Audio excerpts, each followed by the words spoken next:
So thanks for watching this video, and I'm gonna walk you throughout how can you actually design your own program, or if you want to do yourself practice, if you want to teach, what are the basic principles you should be thinking and have in mind in order to create your program.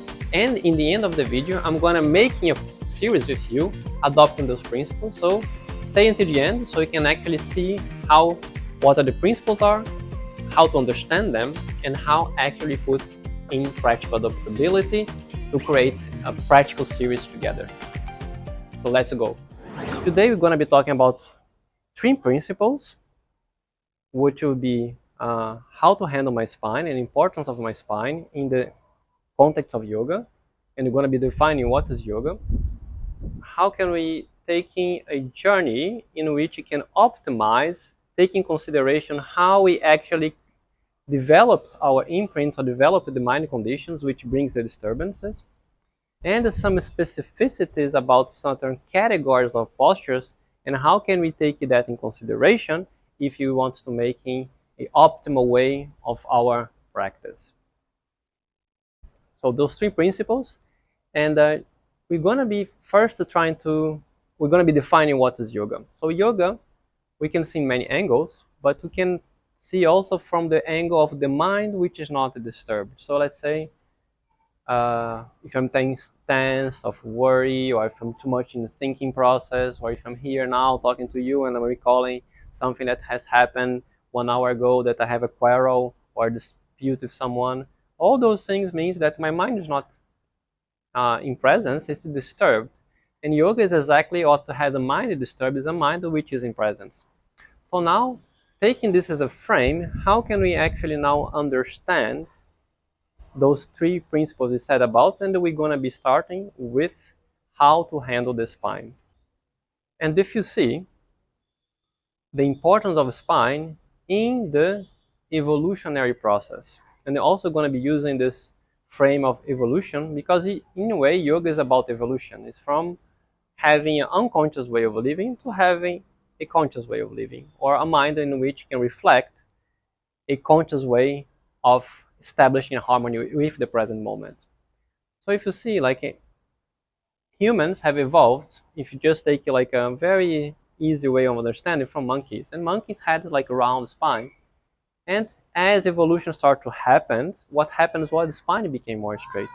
And what is like one natural consequence of the spine being more straight, if you make this exercise, I actually encourage you, you see that from here you have a more short presence, or more short awareness. And when you start to get your spine straight, what happens is your awareness extends. You are able to witness life in its totality. From here I can only see this or that, but when I just rise up and I keep my spine straight, actually you can actually feel that. You see a more lightness come. You see a witness ability increase. You see that your mind is more in presence. Why? There is a whole understanding about it, but you can see that the straightness of the spine, or the healthy way of having a spine straight, not that I'm tensing my spine also, it's not that I'm also not taking consideration its natural curve, but the healthy way of having the spine straight, it facilitates our process of self-reflection, which comes based on this ability of witnessing. And what is self-reflection? To what level we can actually witness ourselves, and to what extent we are not being affected by the other. So let's give an example. If my mind is disturbed, we can see that certain things can create a kind of disturbance, and we can thinking for a long time, and we completely draw into that mode, that worry, that fear, whatever it is. Other things can be much, much lesser. We just want someone shout at us, and we just get a little disturbed, and that goes away. That means like a thought, and the nature of thought, feelings, and changing on the breathing and sensations, they can have a strong impact and affect us in a very strong way. Other ones don't. In a way, we have a more self-reflection ability. Whatever we are experiencing, we are getting less affected. We are getting more in a detached way. So that's why the spine is straight gives us the ability to have more control. We can make all these tests. If you're starting to get nerves, or if you get tense or in fear, naturally there's a contraction, but if you can keep your body language, your spine straight in an easy way, in an effortless way, you can still have a more stability. Your mind becomes more present. You have a more it's a easy way of function of your mind. So now that we said that, how can I use that principle to actually design a practice of postures? So something to be strong or something to be healthy should be not have not restrictions. So what we do in the spine, we're trying to use the spine in all possible ways and it can actually have its expression, which are, so we can have a forward fold, we can have a back bending, we can have side leaning to the left, side leaning to the right, and we have twisting left and twisting right. So when you're making your program, let's say you're in a totally flowy way, not even think about the posture, but then you felt like, okay, I did a twisting posture, and then you can say, okay, now I'm going to be making a forward fold or back bending. But you keep in mind that your spine should be strong. Your spine should be able to facilitate this self-reflection ability, which gives you more in presence, which gives you a mind which is less disturbed.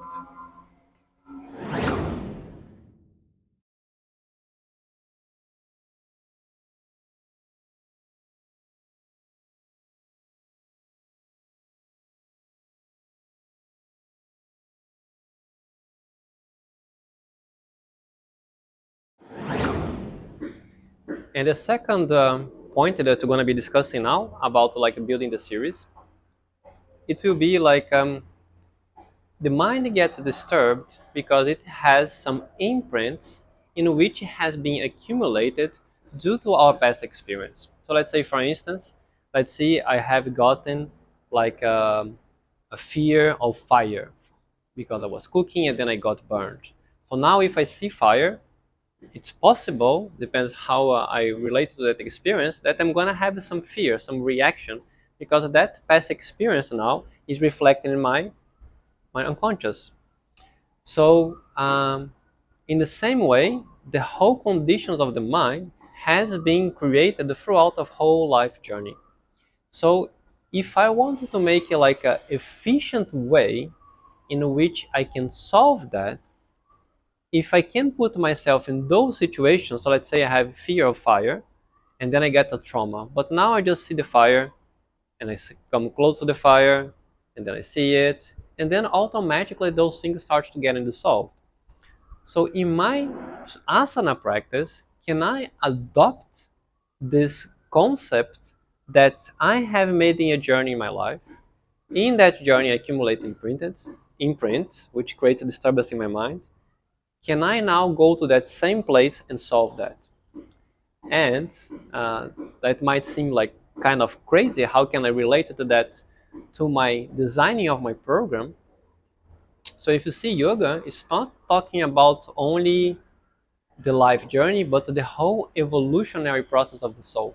And when you see, one of the things that defines the quality in which the soul, which is evolved from the amoeba to plants to animals and to more complex animals and then to humans, it has evolved through the placement of our state of consciousness, and it's a crucial parameter how we interact in this existence.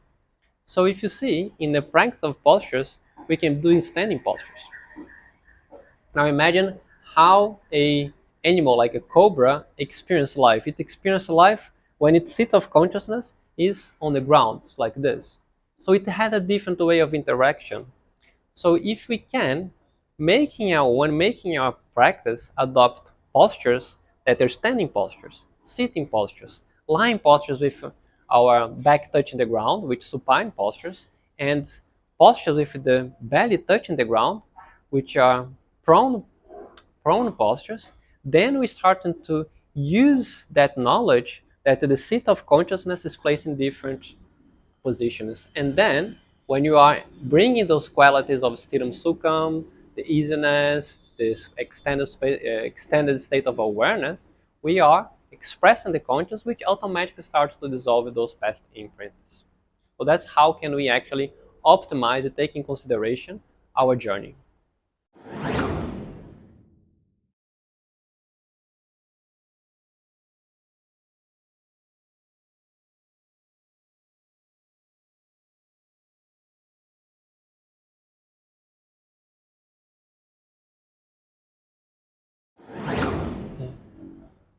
And the third and last point I'd like to share is about some specifics of different postures.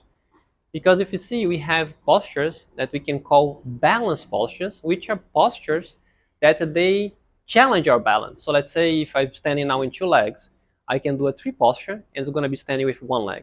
So I'm going to feel a little bit more imbalanced. I needed to be more aware. I need to be more conscious to get in a position that I can balance and I can be stable. We have postures that we can call strength building postures, which are that as much as I start to go towards the postures, a lot of heaviness, a lot of effort will arise. And we have inverted postures. So let's see how can we now understanding the concept behind those postures, and now we're going to be integrating those different postures in our series. So the mind do not get disturbed. It means that the expression of consciousness through our functional self, our body, breath, and mind, is how the mind gets not disturbed because consciousness itself is stable.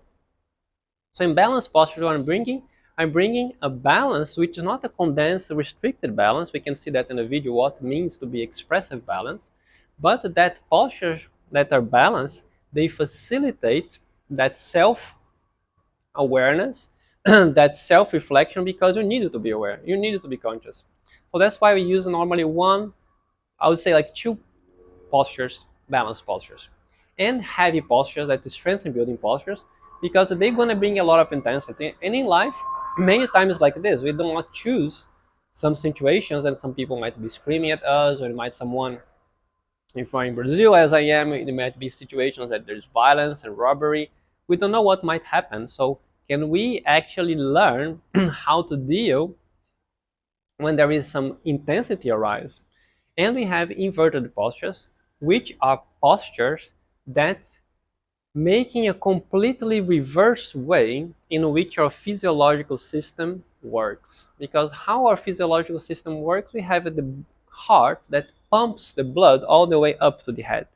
What happens in inverted postures, and there is some definitions of what are inverted postures, and we're going to see that later, are postures in which that because we are inverted, now blood is coming for our head only through gravity facilitation, and it brings a different experience. If you can bring the subtleness, bring the stability, we can actually start to feel what it actually means to have that experience of having your physiological system work in a different way. And can you remain the same? Can you remain undisturbed? So that's one of the dimensions that inverted postures can help. And we can put just to recap, like two balanced postures, one strength and building postures, and one inverted postures. So in that, we can actually design and complete our series program.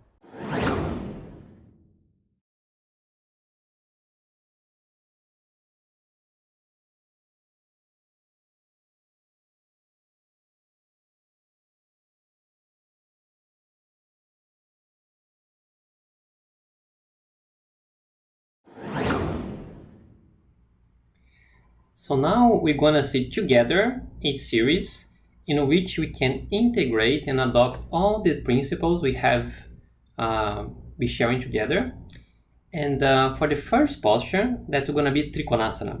And Trikonasana, the triangle posture, it's a side leaning, so in which the spine is gonna making a side leaning to the left and to the right. And also sometimes you can approach with a bending of the spine. So you can approach both ways as you wish. So that's going to be for the first principle regarding the position of the spine. For the second principle, the seat of consciousness, even though you are in a posture that you can say, oh, the seat of my consciousness is in a kind of horizontal way, you started in a standing posture. So when you go, you actually take in consideration the starting point of the posture. And then we go to the second posture, which will be Parivitra Trikonasana, twisted triangle posture. And that, of course, the twisting is a twist, so both for left and right, and also following the same principle is a standing posture. Then we have Vrakrashana, tree posture, in which it has this element of balance. When you see the third principle, what are the different specificities of the posture? It's a posture in which you're just standing with one leg. So that we can call balance. Same thing, we go for the next posture, which is also a balanced posture called Natarajasana. And this posture also is a back bending. It's not as acute back bending as the other postures you're going to see in the series, but it's also back bending because you're going to be making an exploration of the spine towards extension of the spine to the back. Even though you can adjust that, sometimes you can make a slightly back bending, sometimes you can make a more deep back bending. It depends how you approach. And all of those postures, of course, they are standing postures.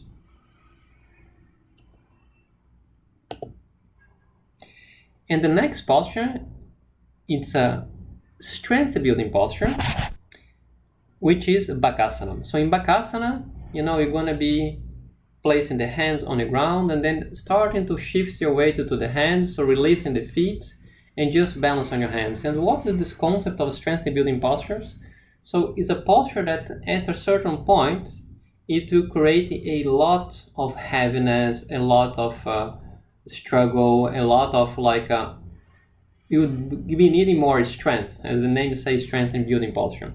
So let's say, for instance, in Warrior A, you're starting to bend the knee, the front knee, to go to the posture and rising up the arms. You can see it's a kind of a progressively of your effort. But if you go to Bakasana, you have the hands and the feet on the ground, and all of a sudden you're starting to balance only in your hands, and the point you're starting to release your feet, you're going to feel that effect of heaviness, gravity, strong breathing. So that's what constitutes strength building postures.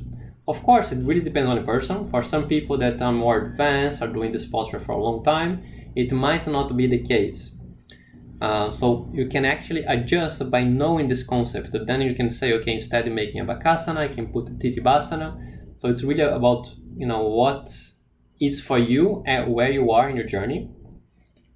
But for this series, I chose that posture. And then we go for a sitting posture. So now you can see that the flow is going to be like this, from standing all the way to lying. A sitting posture, which is going to be Ustrasana, which is a back bending.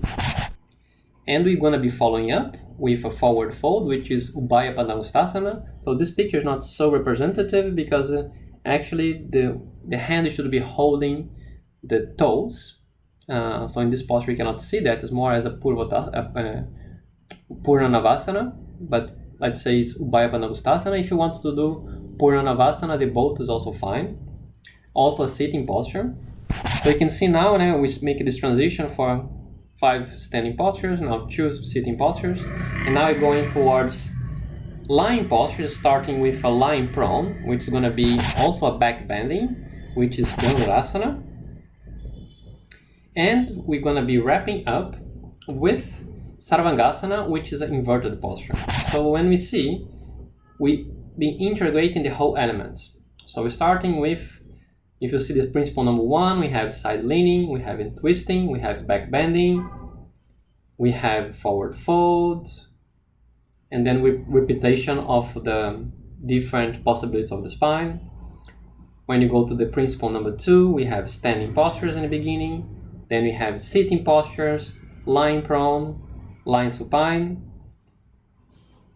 And when you go for the principle number 3, we can see that we have 2 balanced postures, we have 1 strength building, and we have 1 inverted posture. So with that, we kind of got the complete picture. How can we optimize our practice? And of course, this is one example. You can create infinite examples of how you want to do it. So yeah, thanks for watching this video. I hope it brought some insight for you. Now you can use as you wish. If you have, please, any questions, feel free to make it a comment, or if you wanted to have a specific thing that you'd like to know, you can also send me an email. I'm always happy to share about the subject. And if you also would like to know about different topics that you find interesting for you, you can put that also in the comments, so I can be able to provide those information about those topics. And thanks for watching again, and see you in the next videos. Namaste.